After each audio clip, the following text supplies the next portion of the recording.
Okay. Just a mic test here, Councillor Master, can you hear us? I can hear you loud and clear. Perfect. Okay. Right. So it's 4:30 and I would like to call the meeting to order. Acknowledge that the District of Tofino operates within the territory of the Tla-o-qui-aht First Nation. And a note to attendees that the meeting is being video recorded and will be published on the District of Tofino's YouTube channel. So item 2, approval of the meeting location. Pursuant to section 15 of the District of Tofino Meeting Procedures Bylaw number 1229/2016 as amended, the June 14th, 2022 regular meeting be held electronically via Zoom and live broadcasted on the District of Tofino's YouTube channel, and that the facility provided for the public to watch and hear the meeting be located at Municipal Hall 121 3rd Street in Tofino, BC. Can I get a second for that? Thanks, Councillor Fitt. And item 3, adoption of the agenda. I'll move that the June 14th, 2022 regular council agenda be adopted. Seconded by Councillor Spear. And by unanimous consent, I will move that staff be the items 4.1 to 4.5 on the consent agenda on the regular council meeting held June 14th, 2022 be received and approved. And seeing no objections there, that motion is carried. Okay. Item 5, we don't have any adoption of minutes, so we'll move on to item 6, public comment on agenda items. So if there's any members of the public who are joining us virtually, please use the Q&A function in Zoom to sign up. And we'll allow presenters to unmute for up to 2 minutes to speak on an agenda item without video. So you can go ahead and is there anyone signed up for Q&A? Thank you, Chair Challenger. Currently, there are no requests, but we will just do a second call here. If there's any members of the public who'd like to use the Q&A function. And I've displayed that here for council so they can see. And calling thrice. There are no submissions for questions. Thank you.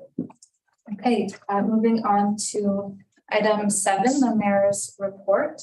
I don't have a report from the mayor, but as chair, I just would like to congratulate Mr. Aaron Rogers on his new role of Director of Infrastructure and Public Works. Congratulations, Aaron. Sure. And moving on to delegations, I don't believe we have any delegations tonight. Correspondence, item 9. Is there any members of council who would like to discuss the letter from Christine Lowther? Okay.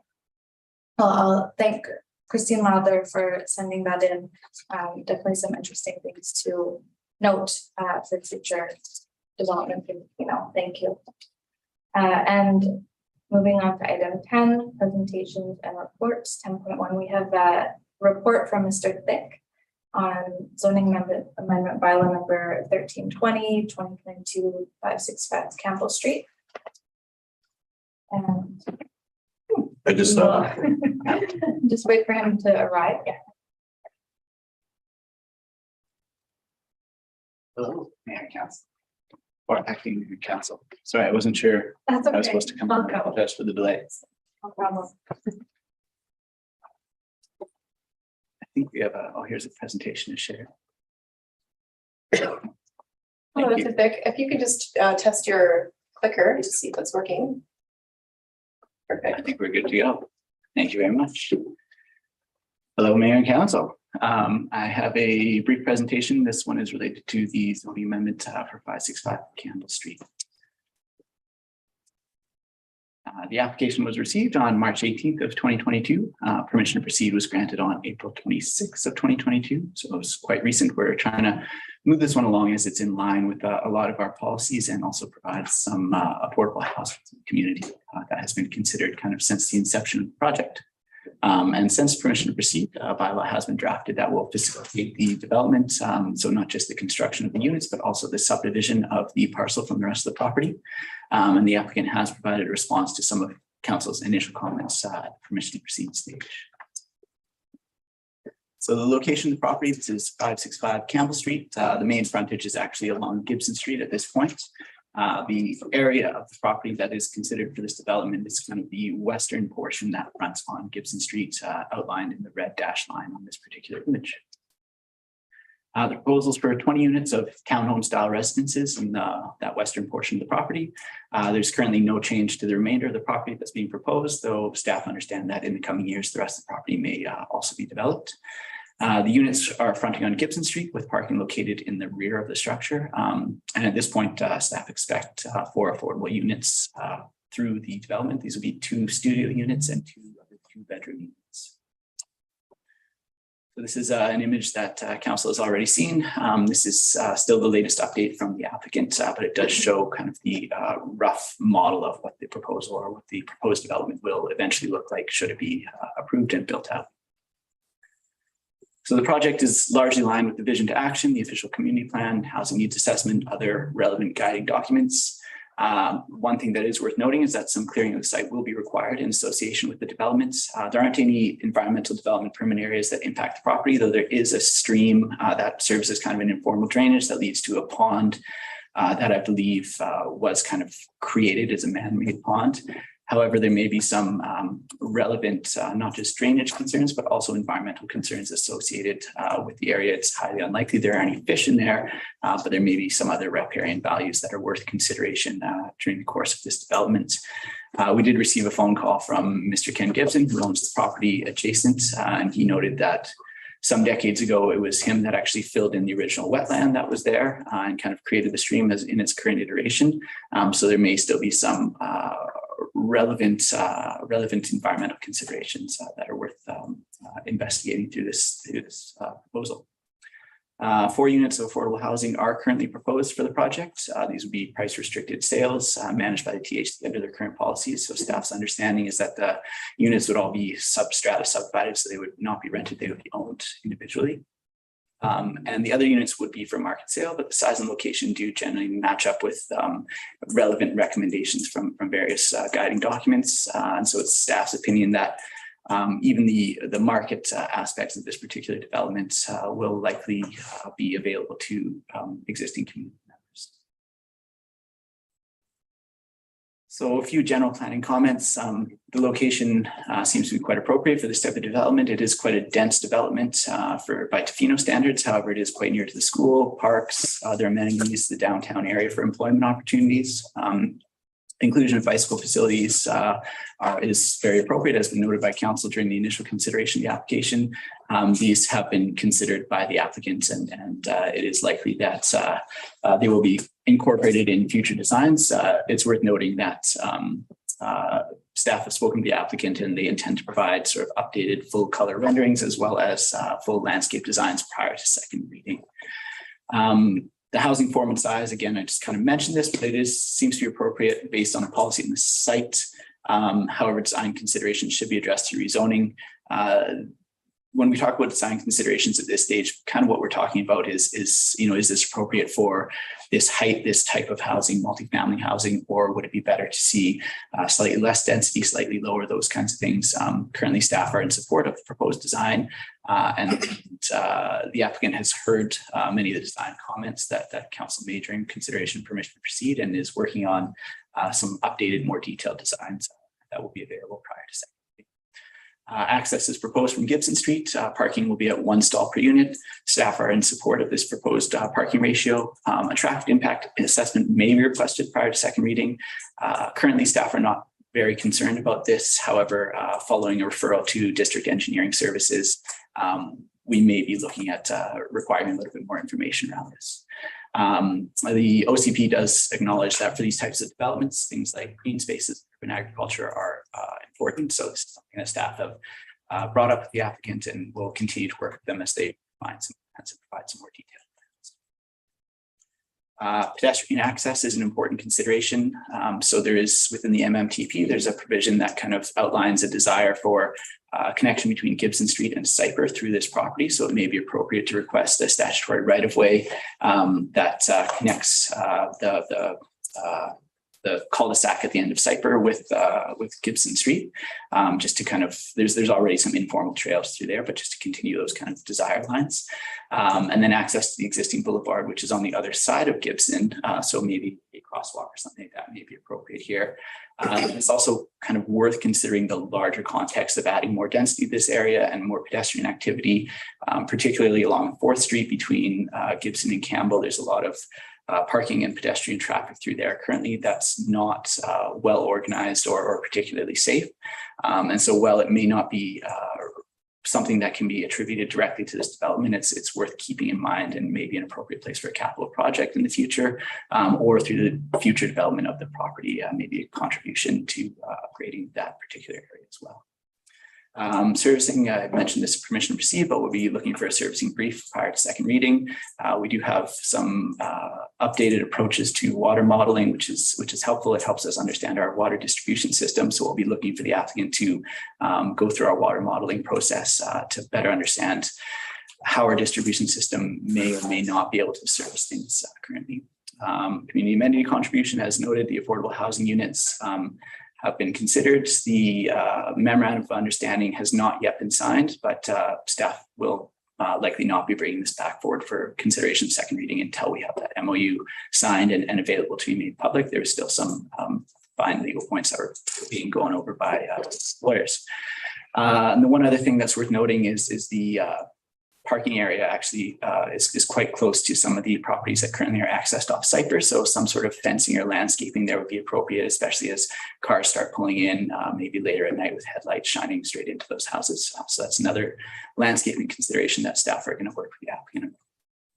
A couple of the council concerns that were brought up at permission to proceed. I've noted a few of these already.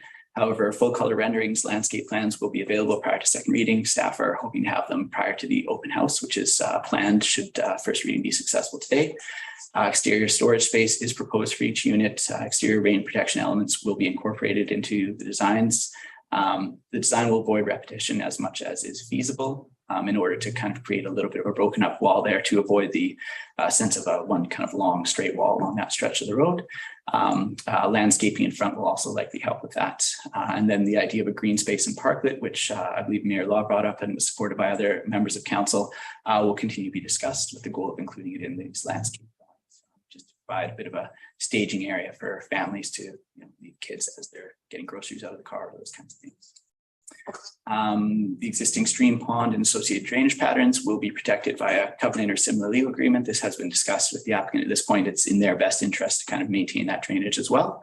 And there may be some environmental considerations associated with that. And then parking, some council members were supportive of the existing or the proposed parking, and some were considering that maybe more would be appropriate. Based on provisions in the OCP, staff are supportive of the current parking.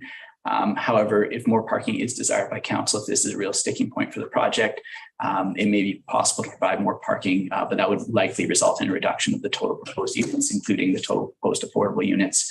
So there's a little bit of a trade-off there, and this is something that's been discussed at a very high level with the applicant, but may or may not impact the overall feasibility of the project. So staff will be initiating the referral process after this meeting. If the bylaw is granted first reading, the referral process takes about 4 weeks, and then once that's completed and we've received some additional information from the applicant, we'll be scheduling a public meeting or open house to act as community consultation in lieu of a public hearing following third reading. So once that's scheduled, we'll send out all the information to council, and you are all welcome to come if you so desire. Today, options would be to grant first reading of the bylaw, grant first reading as amended, deny the application or defer the application, and staff are recommending that we grant first reading of the proposed bylaw. Any questions or comments? I'm happy to speak to them. Thanks. Thanks, Mr. Thick.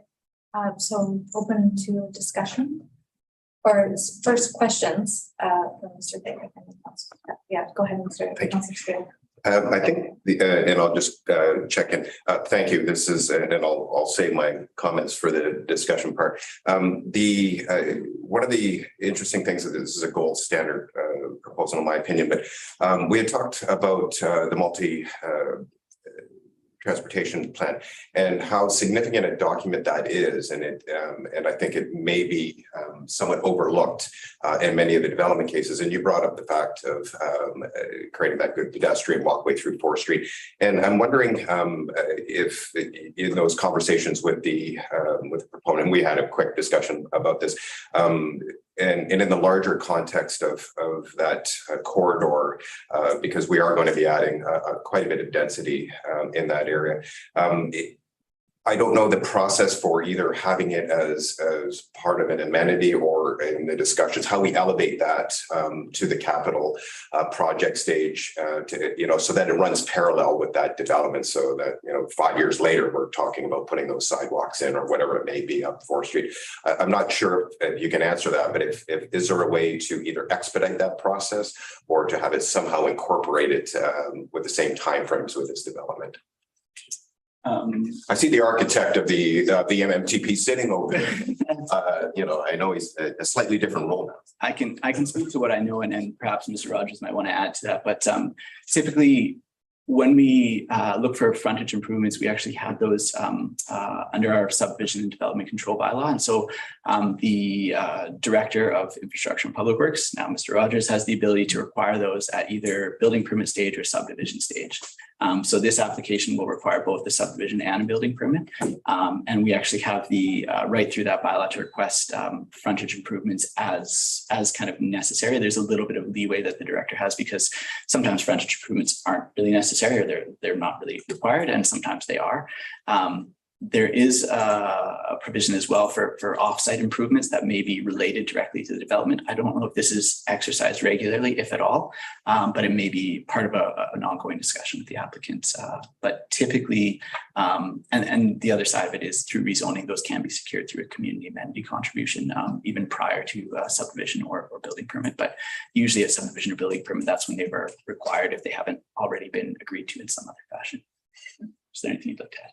Yeah, if I may, the only thing that I would add is that for community amenity contribution policies, it's pretty clear about what it's looking for in terms of amenities. And so it goes back to housing or recreational facilities.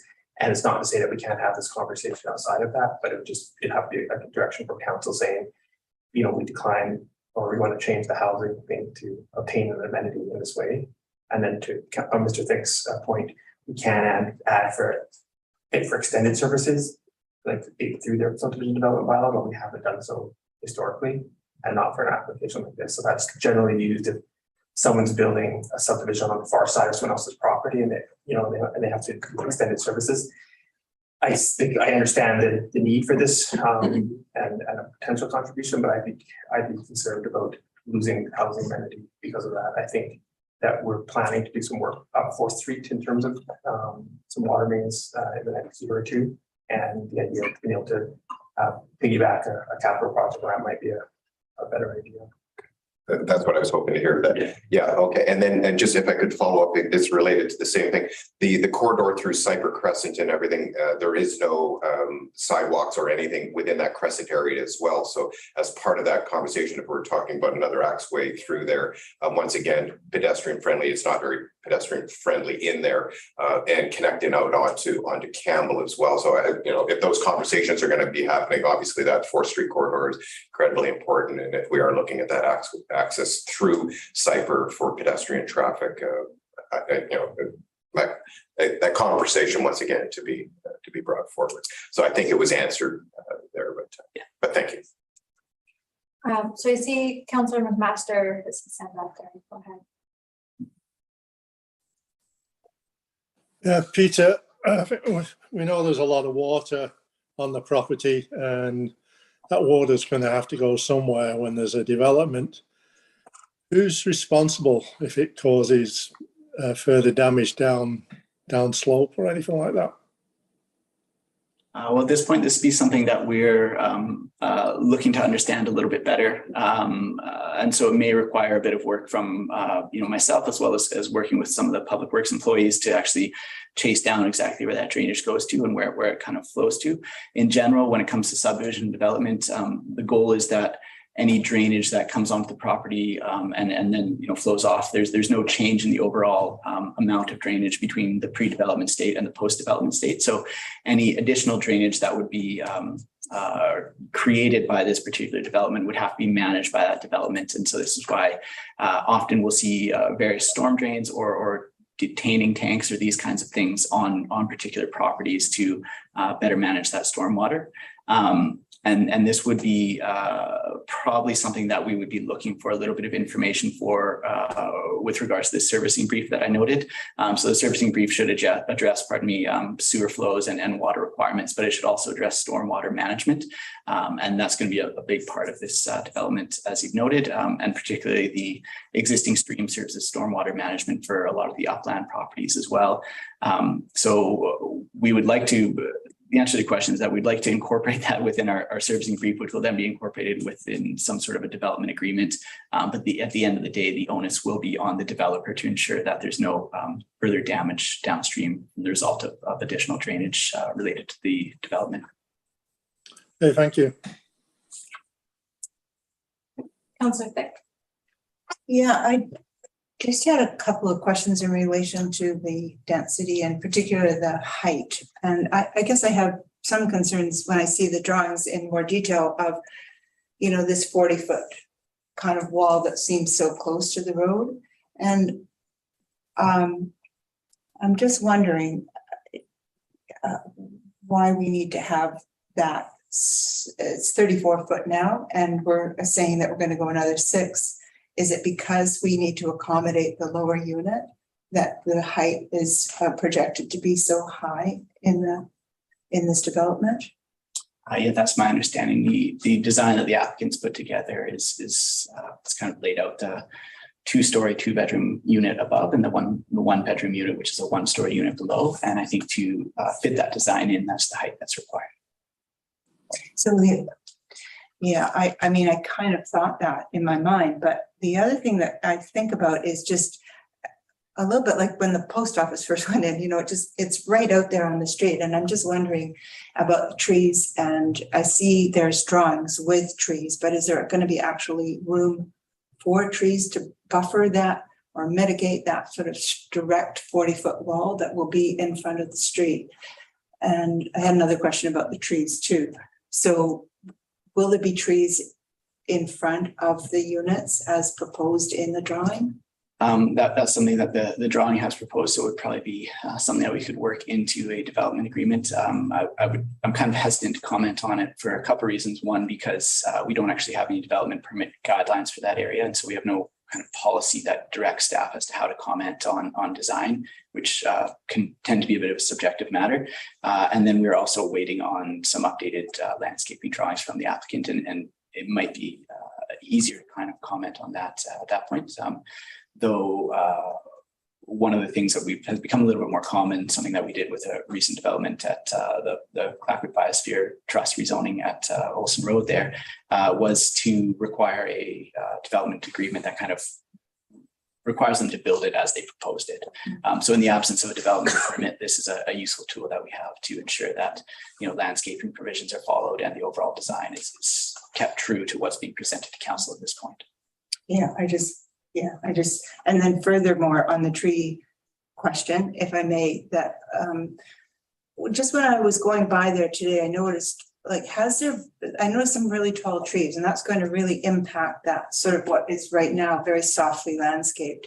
And while I'm in general agreement with the proposal, I just I know it's going to be a real big change, a big shift there. And I also thought I saw a couple of pretty significant trees, and I just wondered, because I didn't read it in the report, has there been has anybody been able to go in there with the environmental report and see if there are significant trees? One looked like a sequoia, that's all. And I just wondered if others, is it all just small second growth trees, or are there some significant trees that we should be aware of? when this comes about? I'm not sure. We haven't received any environmental information from the applicant, but this is something that may be worth looking into a little bit.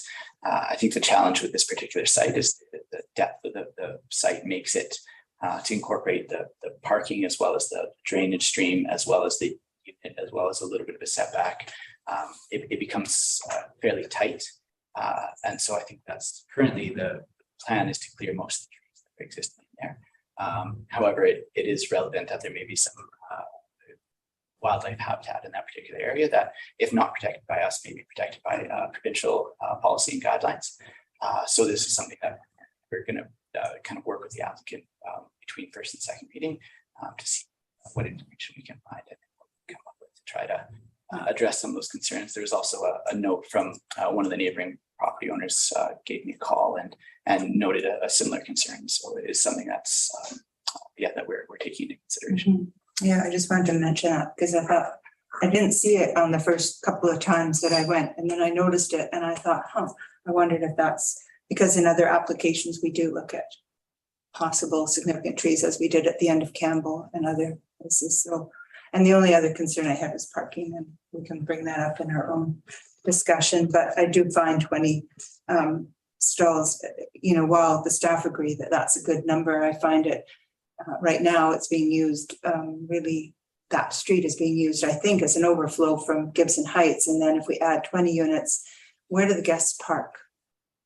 That's my question. And I don't see that there's much cushion for guest parking or accessible parking, I think, as you mentioned in the report. So parking is still a bit of a question for me. So I'll finish there.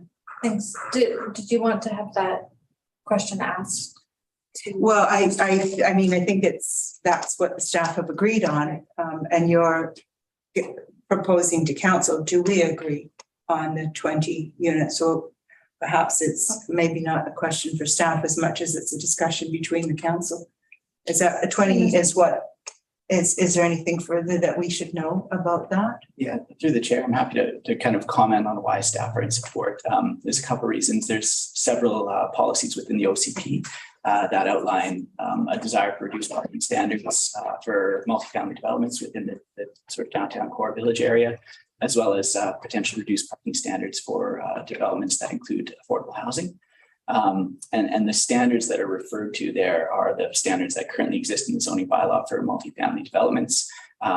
Typically in a multifamily developments here in the District of Tofino, if the area was already pre-zoned, we would require only one parking space per 1.2 units. So I think for a 20 unit development, that would require only 16 or 17 parking spaces. And that's without coming to council if they were already doing that. And so in a way, we're already above the existing standards for a similar development in a similar area. And this particular area, because there is parking available nearby on the streets as well as other areas of the town, and it's within walking distance everywhere. And also related to those OCP policies, that's kind of where staff support comes from. It's not just kind of out of thin air, if that makes sense. Okay, thank you. Any further questions from council? I had one question, and this was, I believe we brought this up it comes in permission to proceed stage, but will there be space for bicycle storage or even e-bikes or an electric vehicle charger in this development, or is there no that from the applicant? There has been some consideration for exterior storage for each of the units. Right. I believe on some of the renderings, you can kind of see there are these small storage lockers on the outside of the building. As far as a dedicated kind of group bike storage facility, I don't see one on the plans currently. This is something that I can bring up with the applicant and see if there's room to incorporate one maybe in the parking area. And sorry, I forgot the second part of the question. I said, EV chargers. EV charger, yeah. Again, this is not something that I've seen on the plans. These are fairly detailed plans, but still somewhat preliminary, and so some of the details will need to be kind of added. So these are things that I'll bring up with the applicant, and as they're kind of working through their more detailed design drawings, hopefully they can incorporate them. If they are unable to incorporate them, this is, I guess, going to be another conversation that council has maybe if we come back for second reading, and But at this point, we can work with the applicant to strongly suggest that they consider those kind of design elements. Great. Thank you. Okay, go ahead, Councillor Anderson. Oh, yeah, I did have one question. At one point, quite a while ago now, I can't remember exactly how long ago, but we had a proposal, wasn't a full proposal, but it was sort of a run by council of the whole property, and we were presented with an idea that how the whole property might be developed. And I'm just wondering if this is sort of a starting point to continue the development by one proponent doing it all, or is this sort of completely independent of that idea that one went by council back then? To the chair, I don't believe it's completely independent. This is, I think, a one portion of or sort of it may not be the exact design that was shown to council at that point, but it's quite closely related. However, this is all that the applicant is suggesting at this point.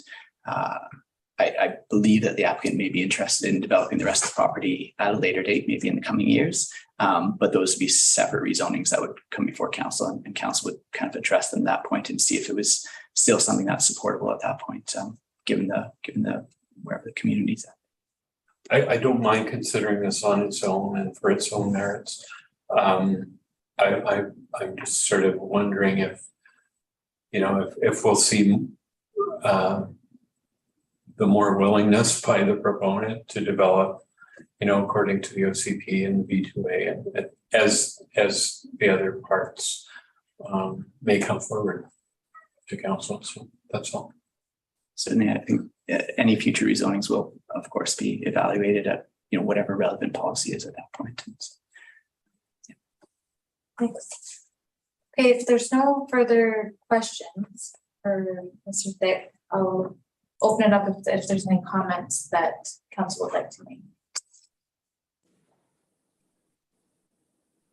Well, sure, Okay, because sure. I'm super supportive of this particular development. This is, I think, what we've been asking for when you look at things like 20% of the units for affordability.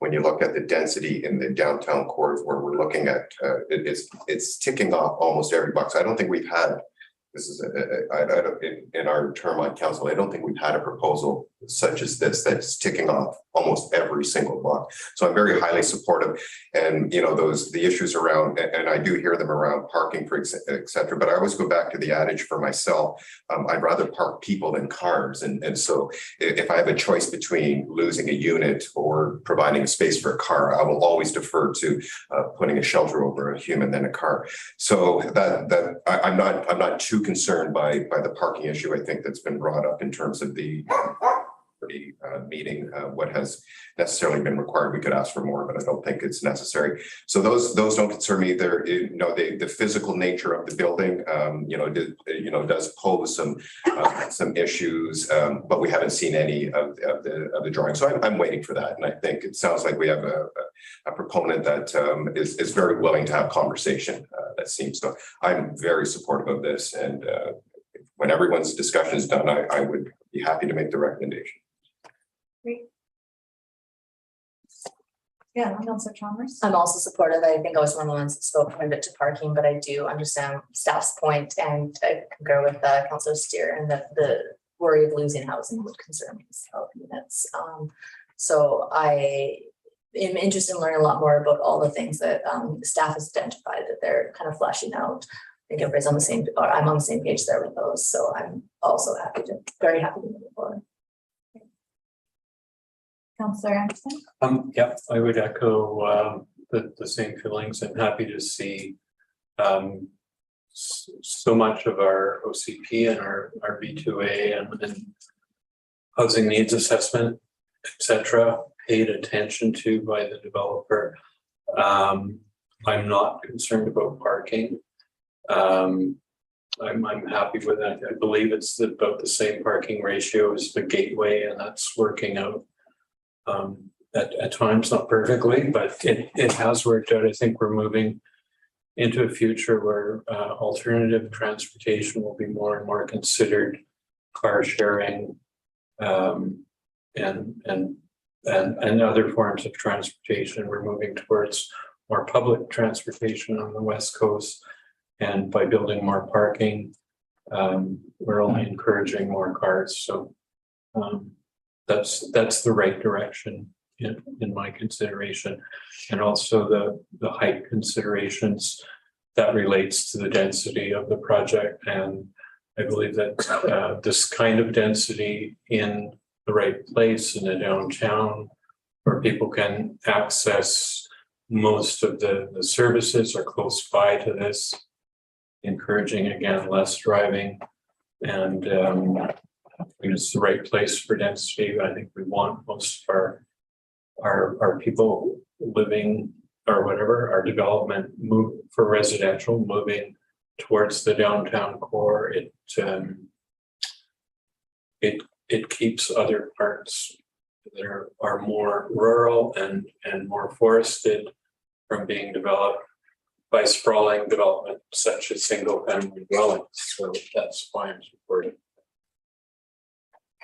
Thanks, Councillor Anderson. Okay. Councillor Thick.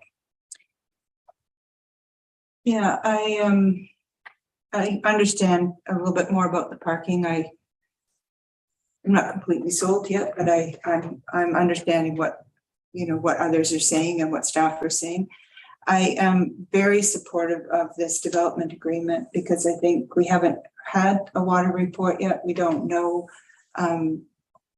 all the supporting agencies, all that in our town. I think it's really important. I think we just did that with the previous development where we said that the development agreement was very important. So I just want to say that I think that's a very important component. I just want to be clear on a couple of things that the STR, sorry, just going backwards for a minute, but the STR short-term rentals will not be allowed in this. Is that, am I here? Yeah, it was in when it was RA2, it was allowed, but now if it goes to CDGT, it will not be allowed. Am I correct? Yeah. Okay. Thank you. And I do think that this community humanity contribution is an important discussion, and I would like to hear a bit more because in the report it talks about this the 10,000 toward initiatives for housing or an indoor rec center, and for price restricted sale units. And so I do want to continue that discussion and just make it known to the applicant that that is just really important for us in this community, that we consider all of these things. And there was one other thing. Oh, it's a small thing, but it says in the report that that there will be referrals on page 32. Referrals to internal and external agencies will be conducted following first reading of the amendment bylaw should the application proceed. And I just am wondering, do we keep records of this? Because here we've got Moti, Viha, Volunteer Fire Department. I'm thinking in particular of School District 71 when I look at the design of the units, and I'm thinking hopefully there would be younger families in there needing space in the proximity to the school. Really, they probably get these letters, but I'm wondering if after a couple of years, do they actually say, oh, golly, we've had 4 letters and that will be an increase of X number of students. Therefore, we should be planning in 2025 to expand our school. Or I don't want them to be shocked. I feel like we send out the letters, but are we actually keeping track of who we send them to and what the exact potential impact might be? We've got a hospital that's at capacity. We've got a school that's at capacity. We've got a water system at capacity. I don't know about the hydro situation, but all of these things, we are just running right at the limit now. And I want to make sure that staff hear that, that these agencies, we need to keep track that we have told them and when we've told them and what the potential impacts might be for that supporting agency, because we're adding a lot to our very at capacity system. Thanks, Councillor Thick. So on that note, just for this item, the zoning amendment, it may not be the most appropriate time to have that addressed, but perhaps if there, Mr. Thick, is there another time in which those items might be addressed? Sorry, the item. Or the questions about these agencies and. We keep track of all our referrals for all these kinds of things. Occasionally we hear back from the agencies we write to, occasionally we don't. I guess the underlying idea is that's at their discretion. They know their system better than we. Thank you. I just wanted to make sure that we are keeping track of this because I don't want them to come back and say, whoa, hold on a second, you know, you didn't tell us. Yeah, we did tell you, and here's what's coming down the pipe, and here's where we need you to step up to support us. So yeah, I'm just making sure that we're kind of all moving together in the same direction. So, yeah, thank you. Thank you. Councillor McMaster, did you have any comment? Not much. I'm fully supportive of this. The parking is a Tofino problem, not just a development problem. So I think we have to realise that. And yeah, I'd love to see less density, but I think we've got to realise that increasing density is related to affordability. So I'm happy to live with the density as proposed. So yeah, I think it's a great proposal. Thank you. And I'll add as a final comment that I would love to see the applicant and strongly encourage them to incorporate some sort of a bicycle storage, perhaps more of a communal bicycle storage, and potentially even whether it's an actual EV charger or at least the potential for an EV charger. So potentially adding electrical so that could be then built by the owners in the future so that it was at least available. I would strongly encourage that, and as in lieu of maybe enough parking that one might think, that just having those options for alternative forms of transportation would be great. But in general, I echo many of the other comments. So if there's no further comments, I might call on Councillor Steer to read the recommendation. That the District of Tofino zoning amendment bylaw number 1320/2022 be introduced and read a first time. Seconded by Councillor Chalmers. All in favor? Motion is carried. And so moving on, thank you, Mr. Thick. To item 10.2, we have a report from Mr. Rogers, of fees and charges amendment bylaw, or no, this is actually Mr. Thick. I think I'm going to be speaking to this. Okay, great. This is Mr. Thick. File number 1271.07/2022. Thank you. Let's be loading a PowerPoint here to talk through quickly.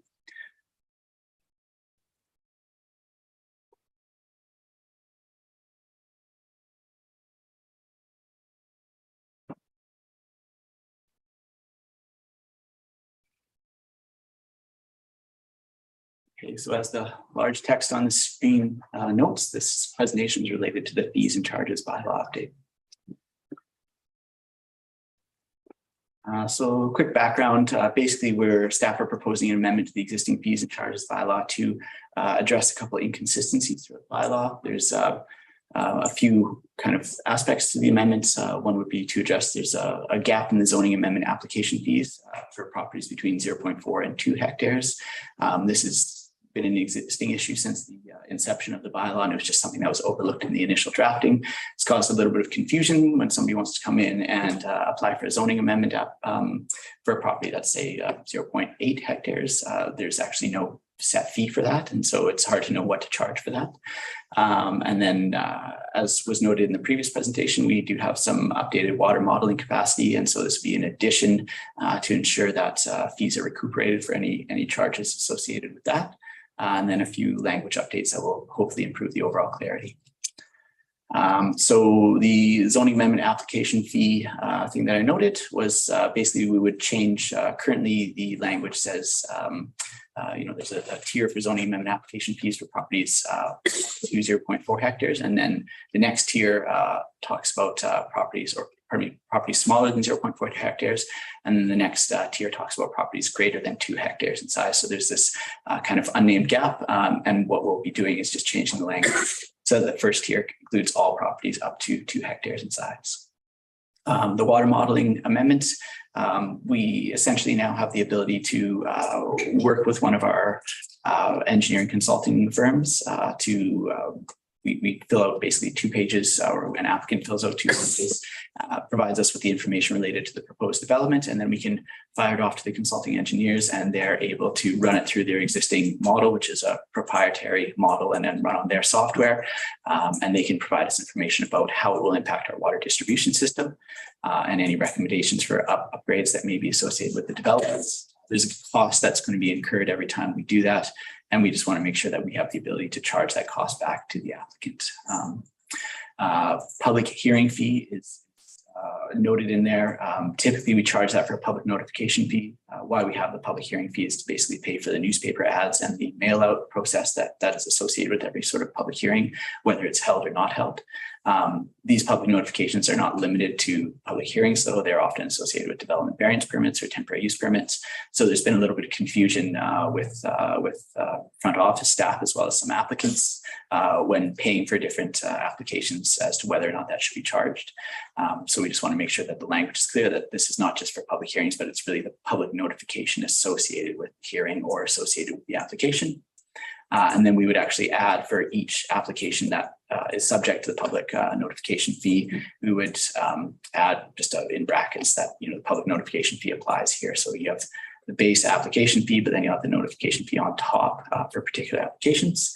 And then there's a detailed note within the downtown development permit area process that was actually added during the OCP update. It's now part of the guidelines in the zoning bylaw. So it's kind of redundant to have it in this particular bylaw. So the recommendation is that the bylaw be introduced and read 3 times, and we would be looking for adoption at a subsequent meeting. This is kind of a housekeeping bylaw, so nothing's really going to be changed. No way that we apply the bylaw is going to be changed necessarily, short of a little bit of clarity, and then also the introduction of the water model. And if there's any questions, I'm happy to speak to them. Any questions from council? Would someone like to? Thanks. I'll make the District of Tofino, please. I have a question. Sorry. Councilman Master, go ahead. I was trying to put my hand up electronically while you were talking. Yeah, reading the report, it mentions that the water modelling will be done on most developments. Is that related to the 2 hectares, or what distinguishes most or whatever? So through the chair, the distinction would be for projects that maybe already have zoning rights in place and they do not require a development permit.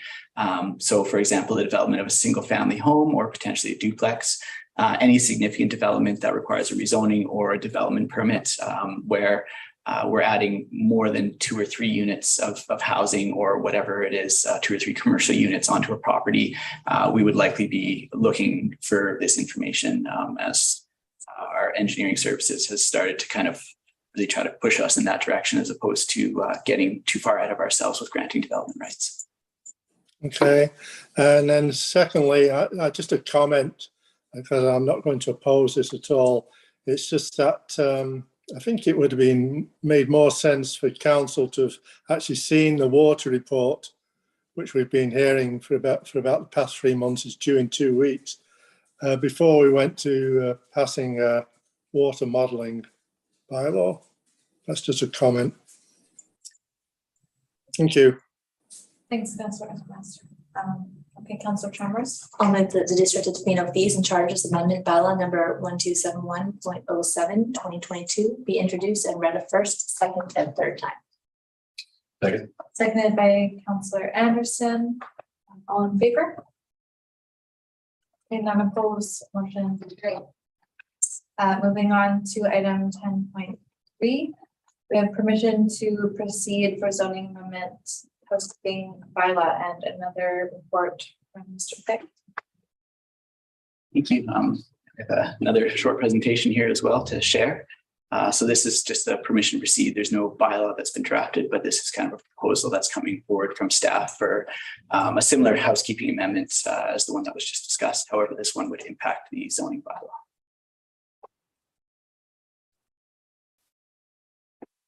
So staff are proposing several minor updates to the zoning bylaw for clarity and also to kind of strengthen the overall intent of the bylaw. To be clear, this wouldn't be, regarding a lot of the definitions, it wouldn't be a change in the way that we have ever interpreted the bylaw. It's just mostly looking for a little bit more clarity so that when we get applicants coming forward asking us what certain things mean, we can speak to them in a very sort of candid and fair way. One of the other aspects to the proposed amendment bylaw is including home occupations in certain multifamily zones. This was brought up by our business license inspector, who often gets requests from people who live in the Gateway condos or the Sea Otter condos or the Shore condos, for example, who are looking to start a home-based business. It's important to note that with bylaw, home-based businesses, multifamily dwellings are quite restricted already. So these would be businesses such as a bookkeeper or a home office for another business. This isn't something where somebody could start a retail store or invite members of the public into their home for various services. So this would also kind of line up a lot of these developments with existing permissions for other multifamily dwellings.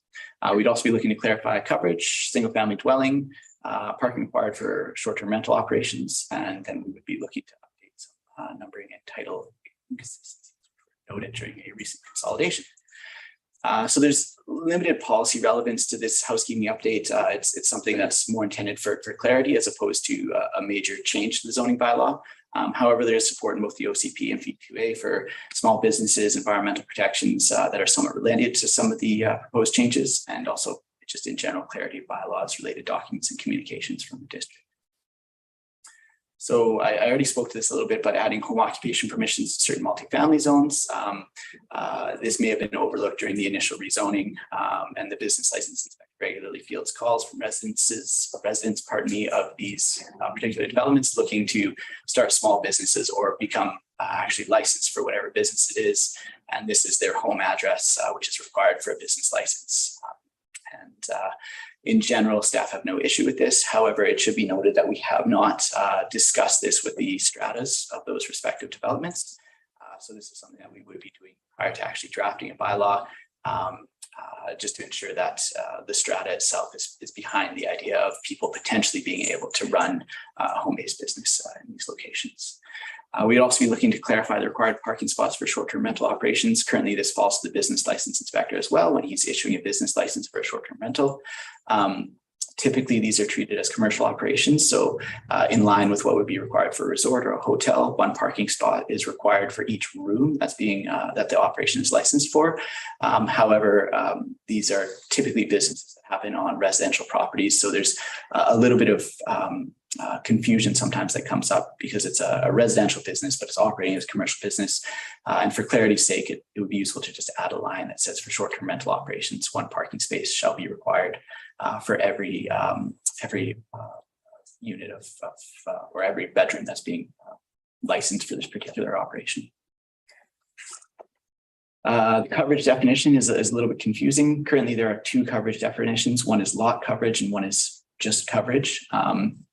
Home designs are often trying to kind of incorporate elements from either definition to sort of circumvent the overall intent.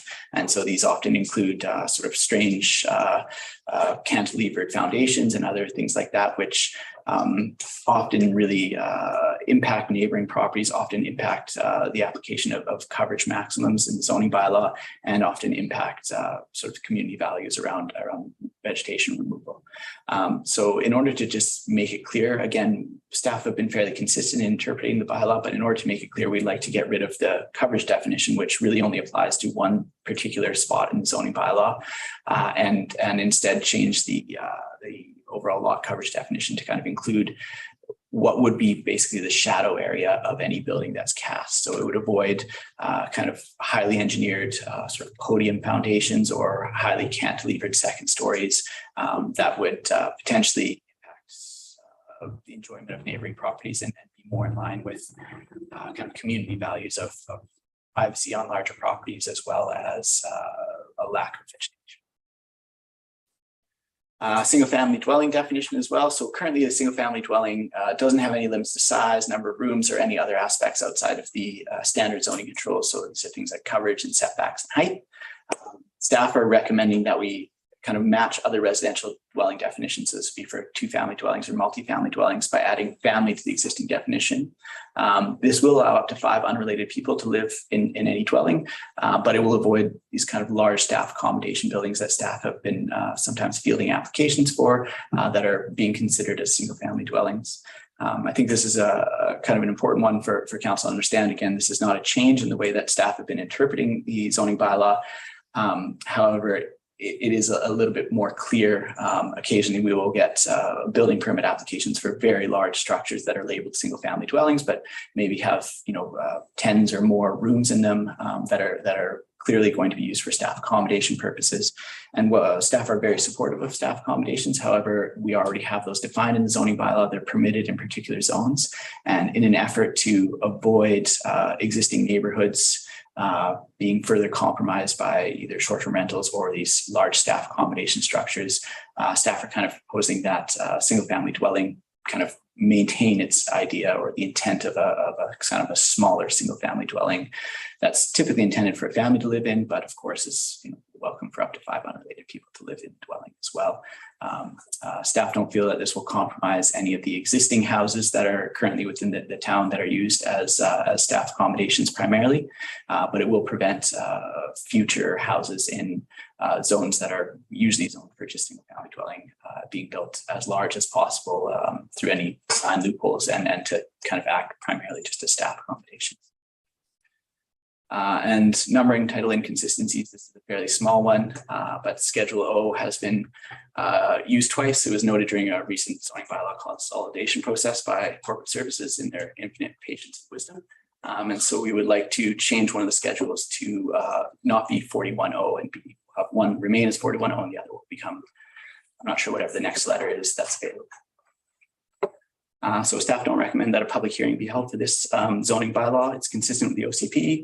It's not specific to a certain development or particular property, and it's really just intended as a housekeeping bylaw to clarify the intent of the bylaw. And again, staff will be contacting relevant strata corporations about the home occupations aspect of the proposed bylaw prior to any drafting or serving any notice about a public hearing or lack thereof, depending on the way council that's received. So if there's any questions, I'm happy to speak to them. Thank you, Mr. Thick. Questions from councillor. If the councillor Thick has a question, go ahead. So in the report, I'm just reading on page 77 about the adding home occupations to the shore, the gateway, and CORRESPONDENCE Place. But I'm not clear, does this allow for short-term rentals under the title of home occupation or not? Through the chair, it would not. The short-term rentals are in general not permitted in multifamily dwellings. So they're only permitted in dwellings that have sort of 2 dwelling units as part of it. So that would either be a suite in the main house or a caretaker's cottage in the main house. However, they're not permitted in multifamily dwellings except where they're expressly permitted, such as the Fred Tibbs building or the Ike Street building as well has that permission.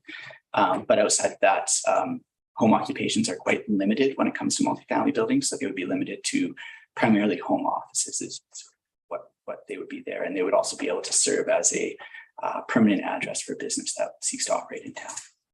All right, well, I wasn't sure because somewhere in the presentation you said something about an STR parking, but we're not referring to these 3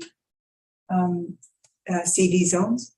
No, that's a different consideration. So these would just be for home occupations are within Part 4 of the zoning bylaw. Home occupations are kind of restricted according to the type of dwelling. So there's certain ones that can occur in a single family dwelling or a duplex, and multifamily dwellings. Multifamily dwellings are already fairly restricted, and short-term rentals should not be permitted. The parking is just a clarity piece that's not related to this particular home occupation piece. Okay, well, I don't know how others feel, but I would love to see it a bit more explicit, because if I was living in one of those buildings and I was considering short-term rentals and it wasn't explicitly said that it was not allowed, I might interpret this as being allowed, because it just says home occupation permissions would enjoy the same rights as other multifamily residential buildings. So I'm just asking the question, do we not need to be a bit more explicit in Well, we could this? draft the bylaw. So far, the bylaw hasn't been drafted, but Part 4 is actually quite explicit already when it talks about how short-term rental operations are allowed to operate, and they're unless there's a particular exemption that's been made, such as the ones I noted, they are not permitted within multifamily buildings. And any ones that are operating within a multifamily building without a business license are not permitted, are subject to bylaw enforcement. I'm just being very, I'm just wanting to be absolutely clear. I mean, Is that a rhetorical question? I think so. So, yeah, thank you. Thank you. Yeah, Councillor Steer.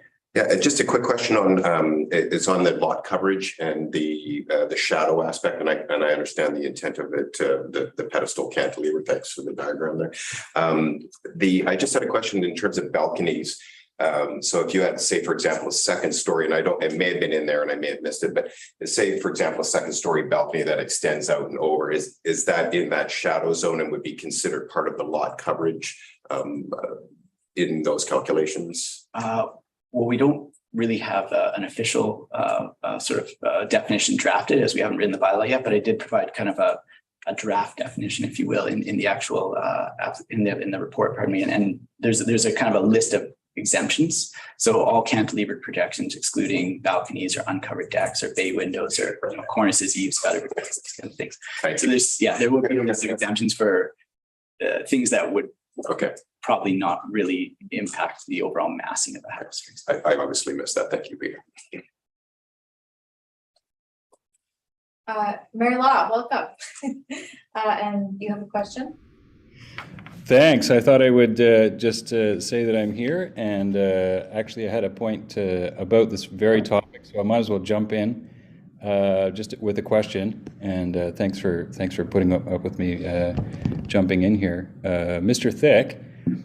In the coverage aspect, and maybe you've answered this already, but again, forgive me, but it was the second story decks that were not excluded, and I just wondered if you've covered that topic. I think the second story deck should also be excluded from the coverage, as it would put several houses already in the district over or close to over. Thanks, Mayor Law. Second story decks, typically it would depend to a certain extent how they're supported, I suppose, is the easy way to answer that. So significant foundational elements that support them, that may be included in the overall footprint. However, if it's a cantilevered second story deck, or if it's a second story deck that has a set of stairs attached to them, those are typically excluded from coverage and unallowed to actually project into side yard setbacks a little bit. And it's also worth noting that any existing houses that that have already been built would be subject to previous definitions. So they have kind of legal non-conforming status should this move ahead as it's being proposed. So it wouldn't all of a sudden put a lot of people in contravention of the bylaw and cause bylaw enforcement or building inspection issues. This would be something that impacts mostly new development moving forward.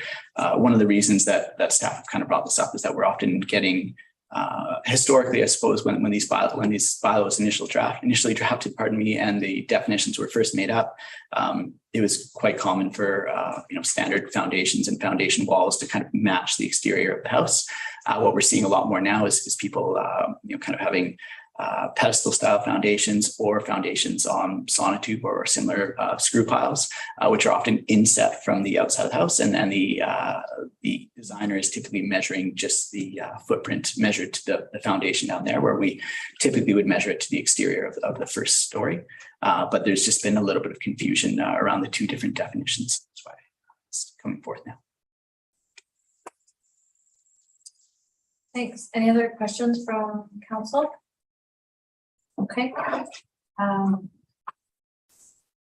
Comments, or would someone like to do the recommendation? Yeah, sure.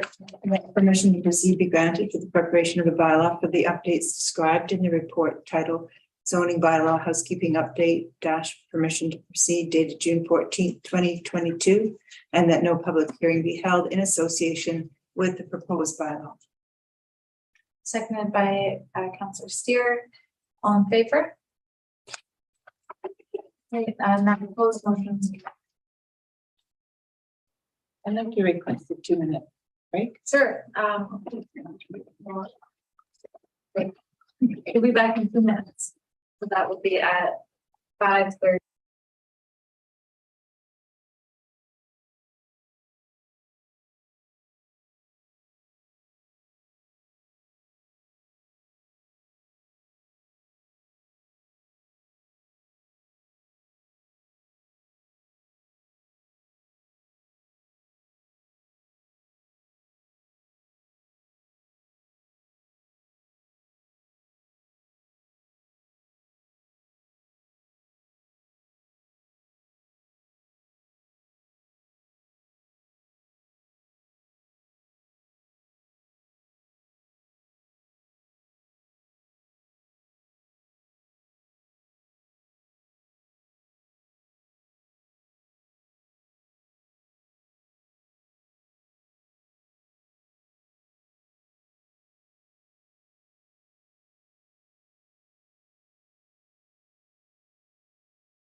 How's it going, Jackie?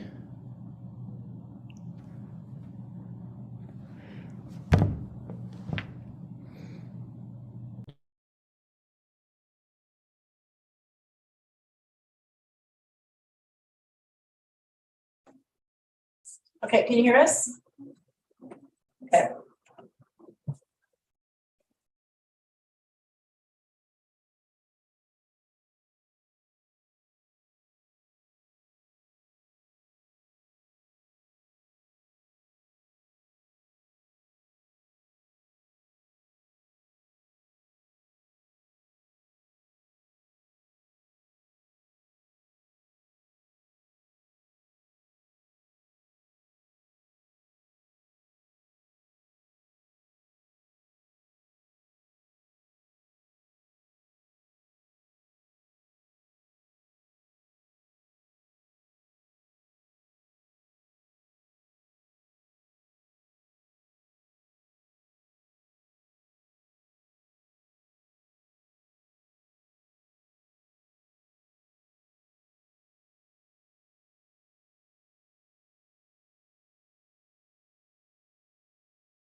Great. Okay, so we're reconvening 5:39, and we have item 10.4, a verbal report from Ms. Best on the 2021 annual report available for public inspection.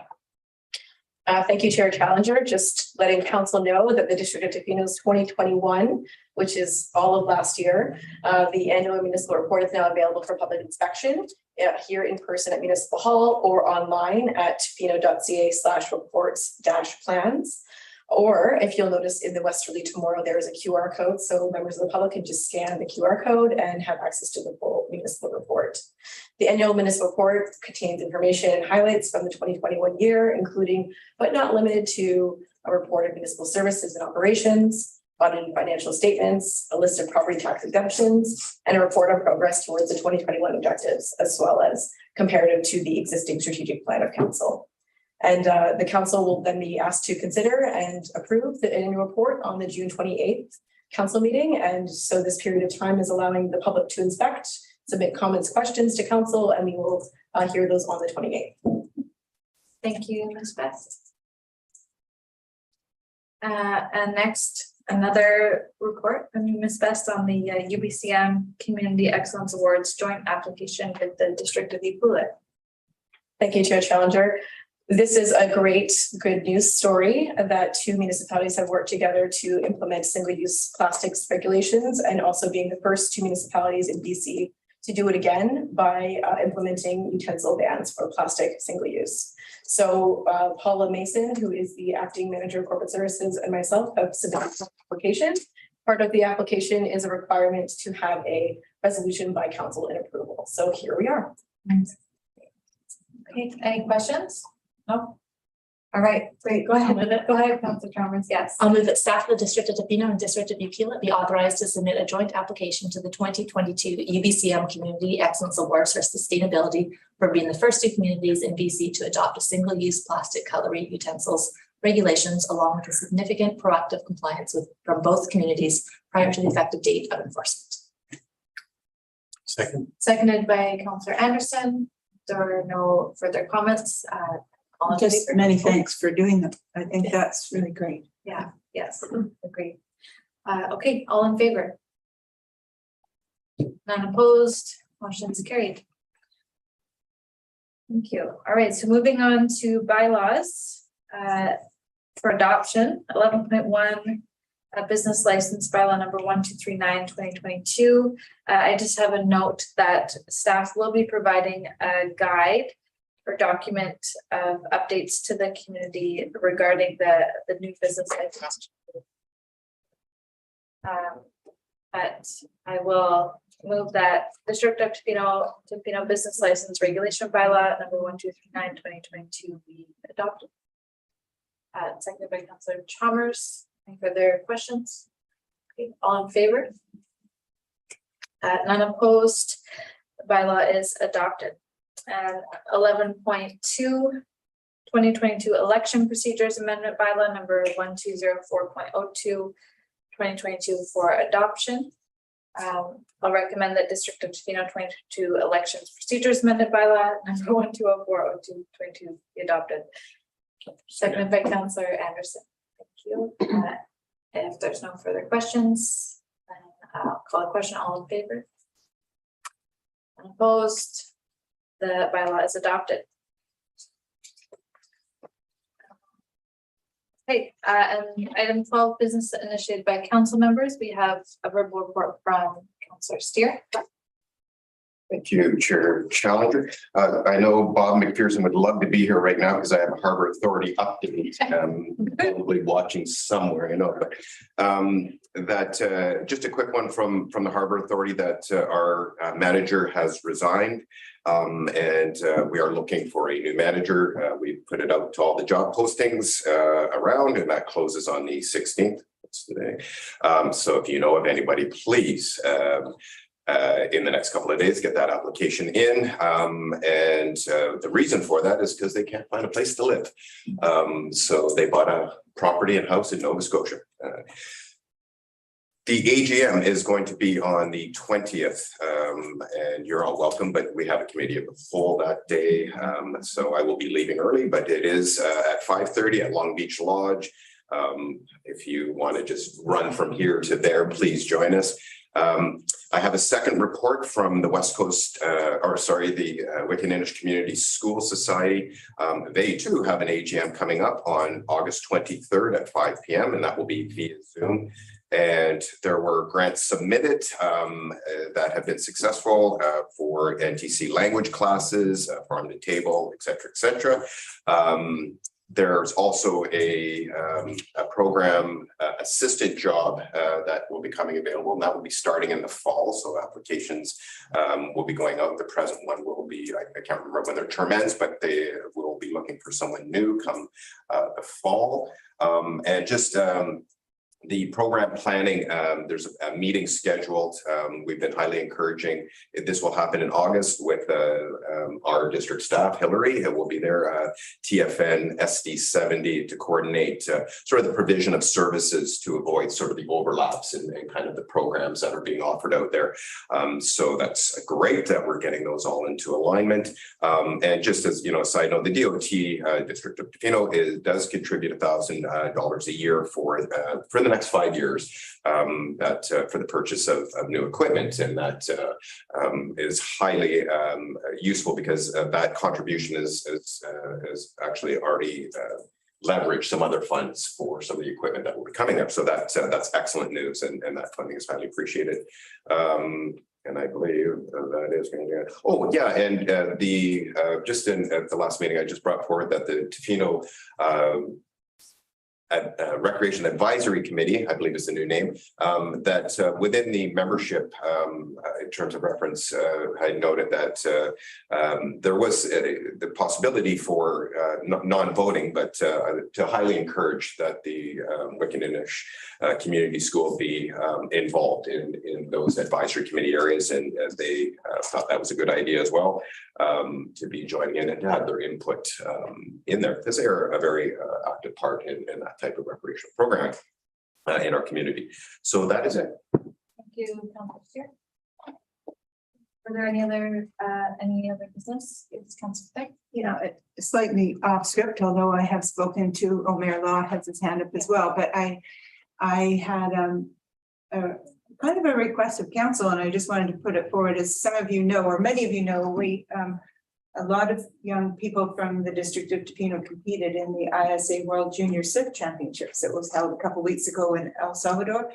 And as we have done once before, we actually asked the remnants of the team who live in Tofino, of which there are several, and the coach for the team, and asked them to come into the council so that we could just give them our congratulations. And I thought I would just put this out to council, whether that would be agreeable to you, that we ask the team that participated, that not all of them of course live in Tofino, but there's quite a few of them, but to come 9th in the world out of 45 participating teams is a huge accomplishment in the last 10 to 20 years that this event we have been participating as the District of Tofino. And I'd love to hear from those young people a little bit more about their experiences and what we as the District of Tofino could do to nurture and further just assist this amazing group of athletes going forward. So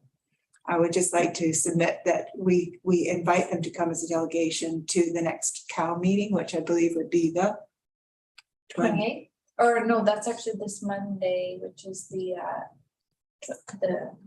21st or 20th. So if it's agreeable to council, I would like to request that invitation for a delegation from the team members who are in the District of Tofino, and to offer our congratulations to them and to hear from them. They're a rowdy bunch, Kathy, you know that. So, speaker. See Mayor Law has his hand up. Yeah, Mayor Law, are you commenting on this or something separate? No, I have a report from Ice-T. Perhaps I might just ask Ms. Best, is that if we were to invite a delegate to the committee of the whole. Is that, would that be something that we need a motion for? Or just agreements from the rest of council? Thank you, Chair Challenger. No motion is required. We just request that any invited attendees or delegates just indicate on our delegation request form that they've been invited by council members, so corporate services then can give them the appropriate time on the agenda. That's all. Are others in agreement then for this? No. That would be, all right, so we'll make the arrangements through Ms. Beth. Thanks. Okay, Mayor Law. Just a quick one. I did have a North Island Sunshine Coast Regional Advisory Committee as part of the Island Coastal Economic Trust. And that the Island Coastal Economic Trust has been endowed with millions of dollars many years ago and supports island and coastal communities with various programs. And Tofino has also benefited from ICE-T funding. So although those are closed meetings, it was advised that all members report back to communities and to the public that without significant more funding from the government, then the ICE-T program will be wrapping up at the end of 2024.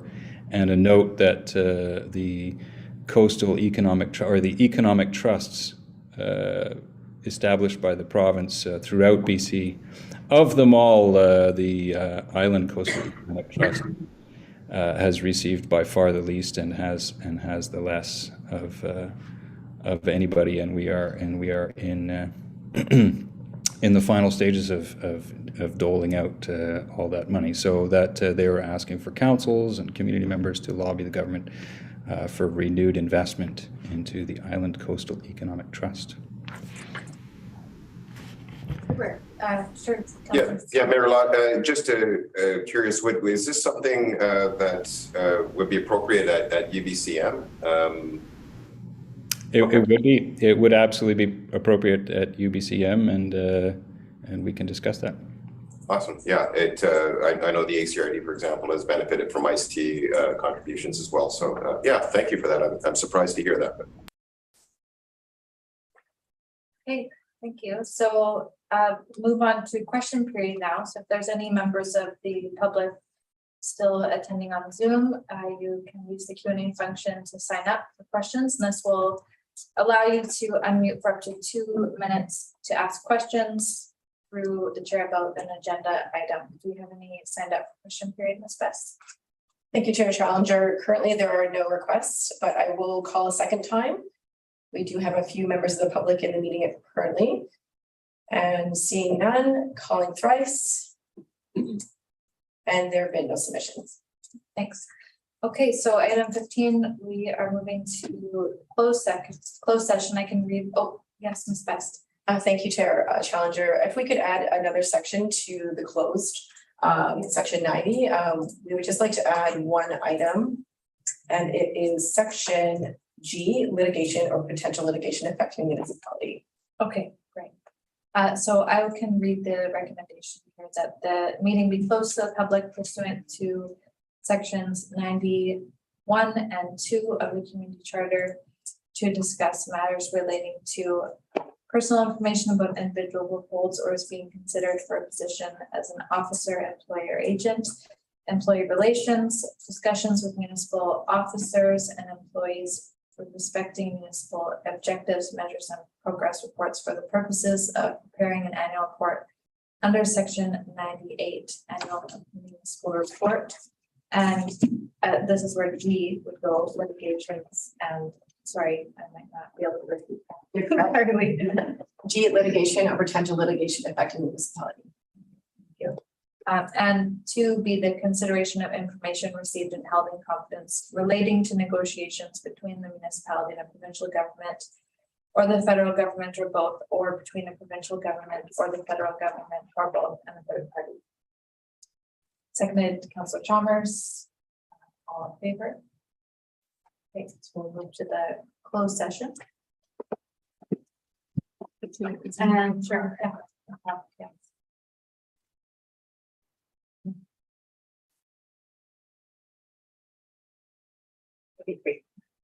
So 2-minute recess, Mayor Law.